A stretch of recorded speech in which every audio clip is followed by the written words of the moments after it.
The biggest problem with AI is it's fun. I asked Gemini to transform my photo into a fresh but professional image suitable for a social media profile. And here's what it started with. Golly, that shirt seems familiar. Now show me in a modern office. And in a library. And how about just a bare wall? And what if I were 20 years older? Or 20 years younger? Or even 20 years younger than that? Actually, that was pretty much what I looked like in college. Now, the whole thing was fun, and I'll never get that hour back. But now it's getting serious. Meet Tilly Norwood. She's on YouTube. She has a Facebook page. She's on TikTok. And she's 100% AI.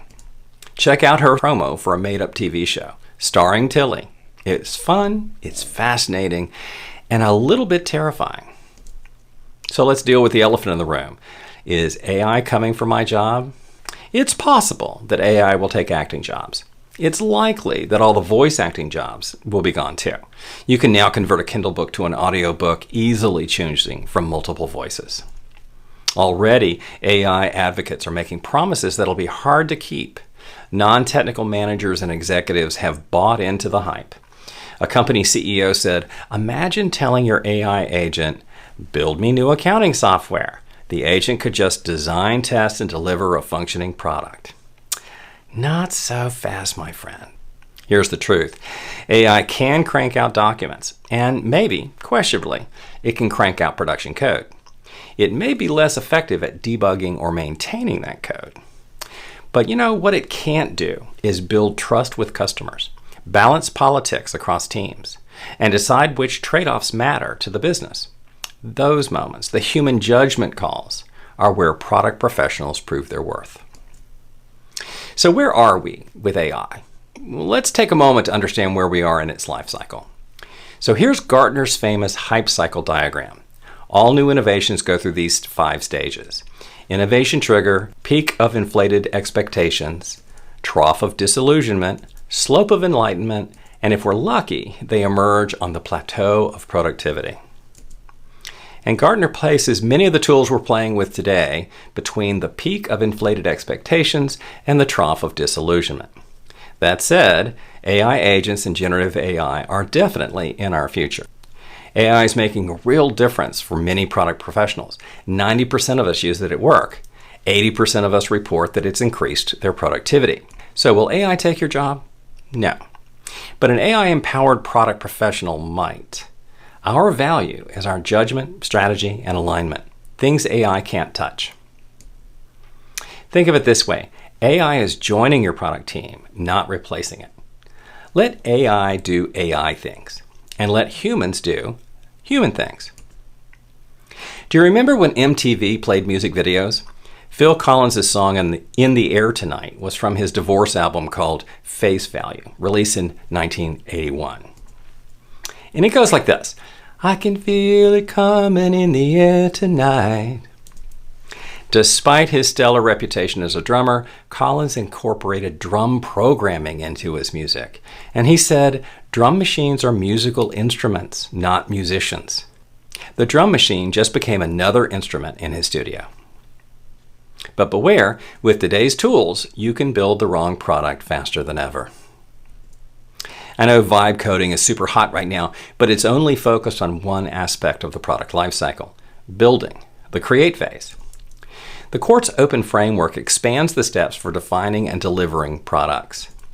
Define problems to solve, commit the resources, describe those problems with stories, create winning solutions, prepare your teams, and deliver to market. And in fact, AI can assist in every stage without taking away the human parts that really matter. In Define, AI can synthesize customer interviews, pull out patterns, and even suggest potential problem statements. It's like having a junior analyst who never sleeps. In Commit, when we're weighing investment options, AI can build scenario models. Instead of taking days to crunch numbers, you can compare outcomes in minutes. But remember, AI doesn't decide the trade-offs. You do. In Describe, AI is great for drafting user stories and creating personas. You can still refine them, but it gives you a head start. In Create, AI helps with prototypes and testing, from design mock-ups and generating test cases and acceptance criteria. It speeds up the cycle so your team can focus on solving real problems. And then there's the forgotten phase of go-to-market. In Prepare, AI can help generate FAQs, training materials, blog posts, and articles. It can even create role-play scenarios for customer-facing teams. And in Deliver, AI can monitor market feedback, cluster issues, and highlight anomalies in customer behavior. Think of it as an early warning system that helps you act before problems escalate. And learning is at the core of everything we do as product professionals. Always keep learning about buyers and users and finding friction at every stage of the process. LLMs use deep learning techniques to enable them to analyze and generate information based on patterns learned from the data. AI doesn't really learn, it analyzes, which is similar to secondary research. If you're using the same information as everybody else, you're likely to miss the true opportunity. When I moved to Gainesville, there was a wonderful Ace hardware store right around the corner. It had some of those old wooden doors that you had to close behind you, and it had a little bell that rang out whenever someone came in the store. And the guys there knew how to do stuff. And then we got a Lowe's, and a Home Depot, and a True Value, and a Builder Square. And all of those national chains had read the same research and soon all closed their stores due to an oversaturated market. And now I have no hardware store. Another reality, AI is often wrong.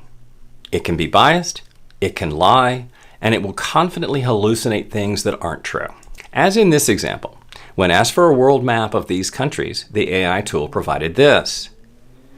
Now, I have never been to Germany, but happily it located Canada in the right place. So think of AI as a book-smart intern, a research assistant, a sounding board. And here's how to stand out as a product professional. Understand what's truly important to customers. Look for friction that you can address with your product. I like that word, friction. Friction in using the product, buying the product, and frankly, selling the product. AI can't do this. John Cleese of Monty Python fame reminds us, we don't know where we get our ideas from. We do know that we do not get them from our laptops. AI is another powerful tool to master to become an AI-empowered product professional. AI is taking away the drudgery, not the jobs. It's a new tool we can use to create incredibly wonderful things with new capabilities that we've never had before. Ultimately, our goal is to turn good ideas into successful products systematically. I explain it like this. Your value is your humanity, not your administrative skills. Don't wait to be fed. One team said, if management wants us to learn this, they better teach us. And I said, if you want a job in 5 years, you better learn it yourself. The truth is, you don't get an education. You take an education. You're responsible for your future. So, embrace AI. Begin today. Learn and experiment. And share your work with your colleagues and friends. Many teams are having Friday demos and lunch and learns to share what they've been doing with AI and help others apply to their products. Oh yeah, and have fun with it. If you need some help explaining the value of product management in your organization, check out this free ebook. Grab the URL from the QR code. AI is here. The question is not if you'll use it, but how. Product professionals don't just build products, we build the future. Embrace it. Become AI empowered.